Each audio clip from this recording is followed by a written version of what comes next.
चलो भाई स्टार्ट करते हैं। क्या पढ़ना था हमें?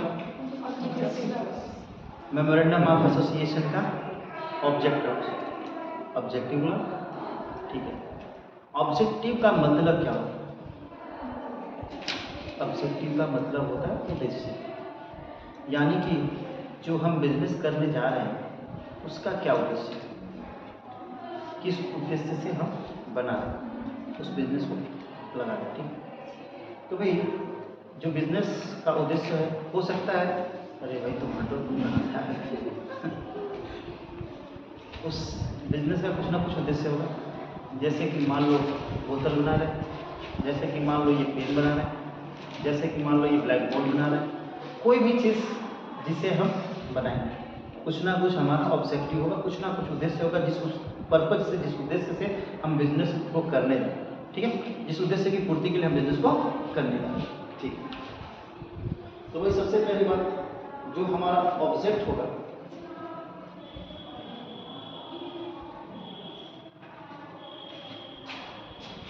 जो हमारा ऑब्जेक्ट होगा ये क्या करेगा?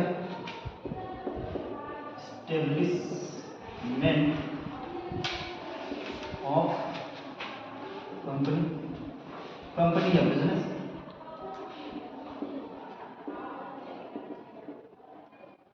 ठीक, इस ऑब्जेक्टिव को फुलफिल करने के लिए हम क्या करते हैं?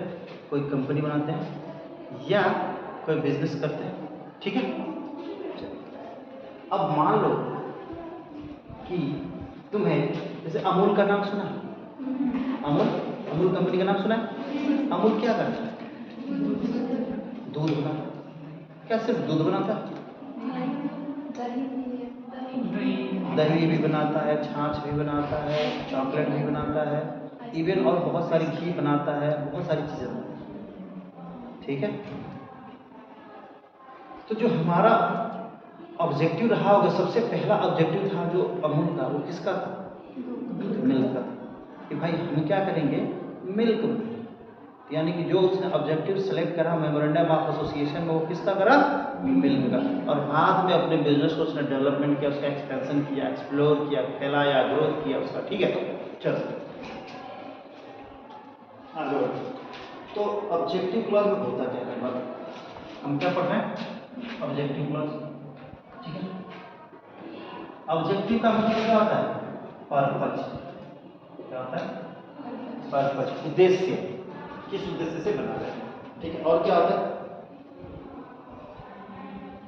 मोटिव, पर्पज होता है, मोटिव होता है। इसका मीनिंग मोटिव होता है, किस मोटिव से हम आए हैं, इसका मतलब वही होता है, उद्देश्य भी होता है, किस मोटिव से आए, ठीक है। अब कोई ना कोई मोटिव रहा हो, किसी ना किसी ऑब्जेक्ट एंड प्रोडक्शन के लिए आए होंगे, किसी ना किसी ऑब्जेक्ट या प्रोडक्शन के लिए आए हैं। ऑब्जेक्ट एंड प्रोडक्शन,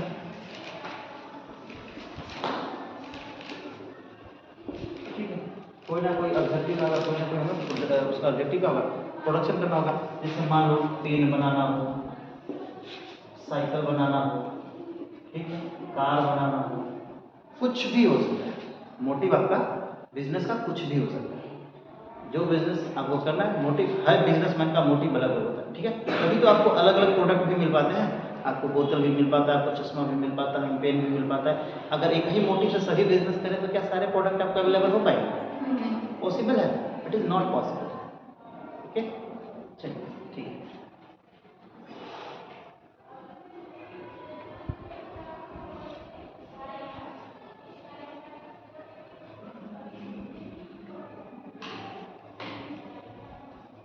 अब देखिए कंपनी करती क्या है? वो कंपनी बिजनेस लगाने के लिए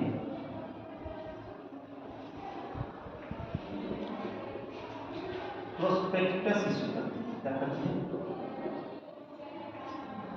कंपनी? प्रोस्पेक्टस इशू या इशू ऑफ प्रोस्पेक्टस।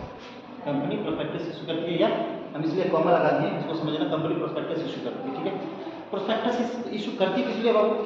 इशू करती है raising the fund, raising the fund, यानी क्या करना? फंड को रेज करने के लिए, फंड को लाने के लिए प्रोस्पेक्टस इशू करती है। फ्रॉम पब्लिक, कहां से? फ्रॉम पब्लिक, कहां से लाती है वो? पब्लिक से, ठीक है। अब ये फंड पब्लिक से लाती है तो पब्लिक क्या कहती है? पब्लिक क्या कहती है कि हमने जिस चीज के लिए आपको पैसा दिया है, यानी कि जिस ऑब्जेक्ट के लिए आपको पैसा दिया, मान लो ऐसे पेन मार्कर बनाने के लिए पैसा दिया है, तो मेरा पैसा सिर्फ और सिर्फ आप कहाँ यूटिलाइज करोगे? इसी मार्कर को बनाने में, कहीं दूसरी जगह इस पैसे को नहीं लगाओगे, इस पैसे को कहीं दूसरी जगह इन्वेस्ट नहीं करोगे। यानी कि प्रोस्पेक्टस के माध्यम से जो तुमने हमसे पैसा मांगा है, जिस ऑब्जेक्टिव के साथ, जिस ऑब्जेक्ट के साथ, उसी ऑब्जेक्ट में हमारा पैसा लगाओगे। बात क्लियर है? अब ऑब्जेक्ट कुछ भी हो सकता है, ठीक है।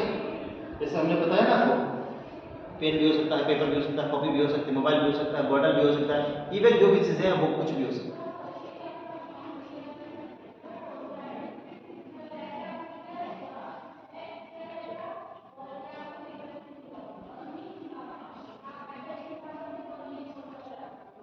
अब देखो प्रोस्पेक्टस क्या है? प्रोस्पेक्टस क्या होता है? कोई भी पब्लिक है ना, कोई भी कंपनी क्या करती है? प्रोस्पेक्टस इशू करती है, इशू ऑफ प्रोस्पेक्टस।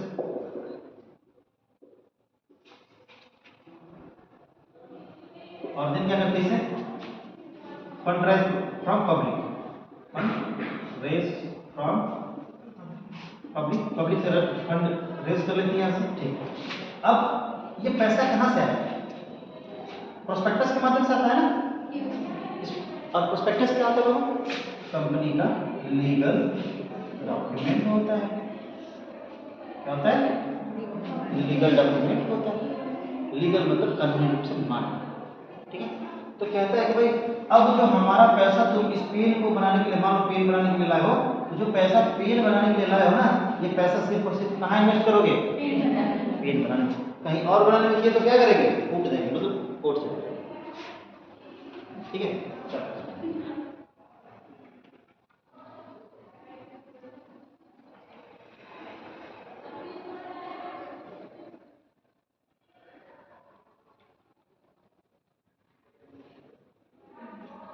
बुक लाया था किसी के पास? लाया।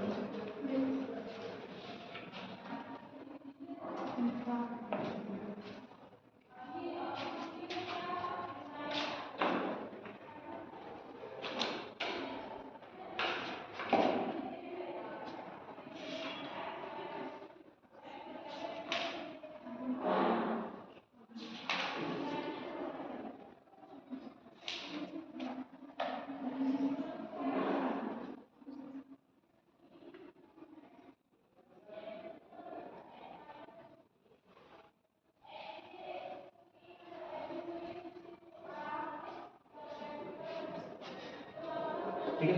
तो उस प्रोस्पेक्टस में ये बताया गया होगा कि किस ऑब्जेक्ट को बनाने के लिए हम पैसा मांग रहे हैं। कहाँ दिया गया होगा? प्रोस्पेक्टस में। प्रोस्पेक्टस क्या है? लीगल डॉक्यूमेंट है। और साथ ही साथ नेम भी मेंशन करना है, name mention of the product and company, यानी कंपनी और उस प्रोडक्ट का नाम मेंशन करना है कि जिस कंपनी ने आपसे पैसा मांगा है और किस प्रोडक्ट के लिए मांगा है, उसका भी नाम उसमें आपको देना जरूरी है। आगे बात समझ में? जैसे एग्जाम्पल के तौर पे है ना, हिंदुस्तान शुगर लिमिटेड कंपनी है। क्या नाम है? Hindustan sugar limited. यानी ये किसके लिए पैसा मांगती है? तो कहेगी कि भैया हम शुगर बनाने वाला कंपनी है, तो manufacturing for sugar, manufacturing for sugar, यानी कि हम क्या कर रहे हैं? शुगर बनाने के लिए पैसा मांग रहे हैं। लेकिन शुगर से आया हुआ पैसा, शुगर मान लो बना लिया, शुगर बना लिया, चीनी बना लिया, तो चीनी जब बना लिया तो चीनी बनाने के बाद इसके पास पैसा बच जाता है। कहते कि चलो चीनी तो बना ही लिया, गुड़ भी बना लेते हैं। क्या बना लेते हैं? जो पैसा बचल है उसमें से क्या बना लेते हैं? गुड़ भी बना लेते हैं। क्या ये काम करने के लिए लायबल है?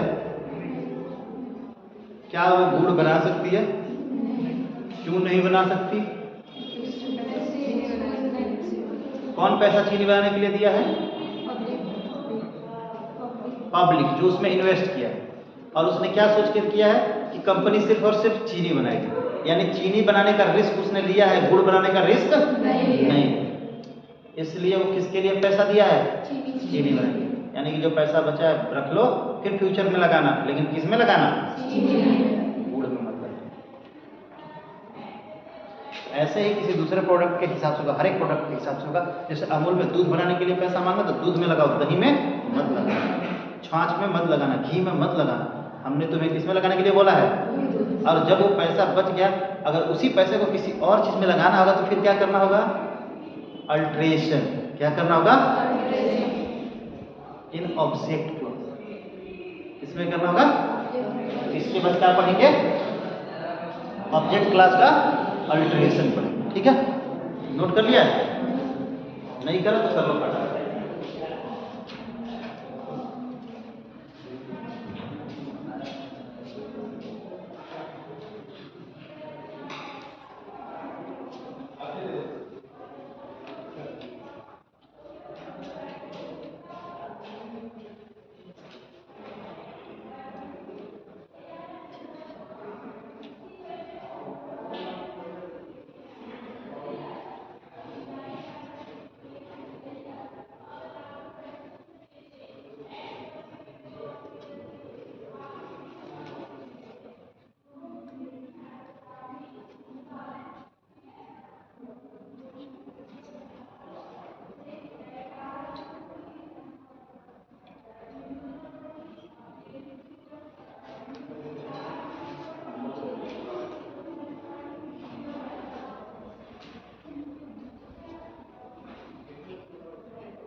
हो गया?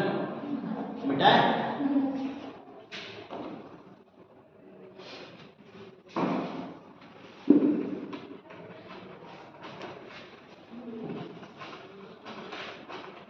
चलो, कोई काम